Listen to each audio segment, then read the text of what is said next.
अदानीच्या जोकडातून त्याचबरोबर अदानीचे दलाल म्हणून वावरणारे जे भाजपाचे नेते आहेत त्यांच्या जोकडातून वाचण्यासाठी आणि त्याचबरोबर मुंबई उपनगरातील लाखो वीज ग्राहकांची लुबाडणूक ज्या पद्धतीने अदानी इलेक्ट्रिसिटी सप्लाय करणारी कंपनी मागच्या काही वर्षापासून करते, ते उपनगरातील वीज ग्राहक आज पक्षप्रमुख आदरणीय उद्धवजी ठाकरे साहेबांच्या नेतृत्वाखाली धारावीच्या टी जंक्शन पासून ते या बीकेसीच्या या मैदानामध्ये उपस्थित झालेल्या हजारोच्या संख्येने उपस्थित झालेल्या धारावीवासी आणि मुंबईवासी नागरिक बंधू भगिनींनो, आदरणीय उद्धवजी ठाकरे साहेब उपस्थित आहेत, इतर सर्व नेते आहेत।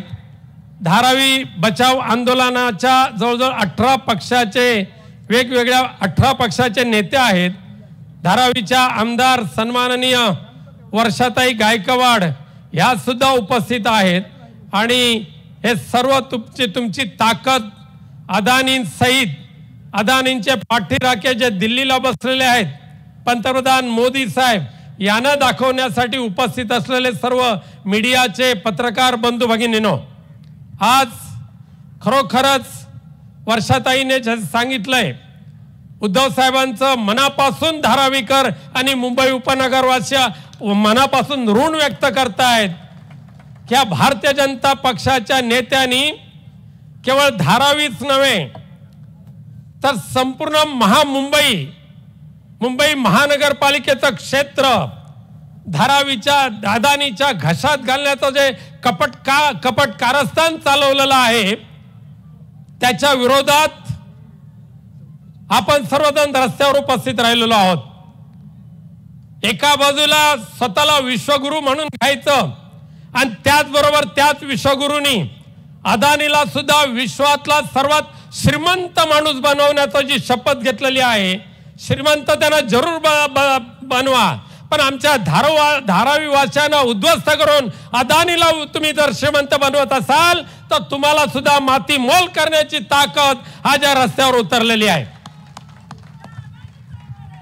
आज ह्या मुंबई महानगरपालिका क्षेत्रामध्ये हजारोच्या संख्येने विकासक आहेत।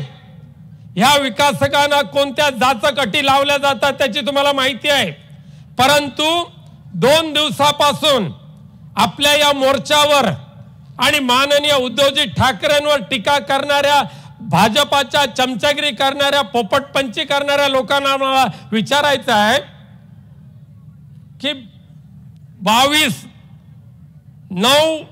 सप्टेंबर 2022 ते 7 नोव्हेंबर 2023 ह्या कालावधीमध्ये ह्या मुंबई क्षेत्रामध्ये जे तुम्ही GR काढलात अदानीसाठी, एवढे GR आजपर्यंत कोणत्या विकासासाठी काढले होते का? आणि या प्रत्येक GR मध्ये प्रत्येक वेळेला तुम्ही अदानीला वेगवेगळ्या सवलती दिलेल्या आहात। अदानीला सवलती देत असताना प्रत्येक GR मध्ये एका अक्षराने सुद्धा धारावीवासियांना विशेष सवलत दिली असेल तर देवेंद्रजी तुम्ही दाखवून द्या। आणि देवेंद्र फडणवीस, तुमच्या माहितीसाठी मी वाचून दाखवतो की अदानीला नेमकी किती सवलती तुम्ही दिलेल्या आहेत। अदानीच्या प्रत्येक निर्णयाला मुंबई महापालिका, MMRD, बाकीचे सगळे यांनी 15 दिवसाच्या आत मंजुरी देणं बंधनकारक आहे। जर 15 दिवसात नाही दिलं तर ग्रँटेड पकडून अदानीची गाडी पुढे जाणार आहे। नंबर 2, मुद्रांक शुल्कात 100% माफी। नंबर 3, नगर विकास खात्याचा मालमत्ता कर माफी, अधिमूल्य माफ, DCPR मध्ये सवलती, FSI 4 पट प्लस फंजिबल, सुधार शुल्क माफी, विकास शुल्क माफी, छाननी शुल्क माफी, जिना प्रीमियम माफी, 10% जागेवर वाणिज्य जे बांधकाम करतील ते त्या भाजपाच्या सहकारी संस्थांना द्यायचं।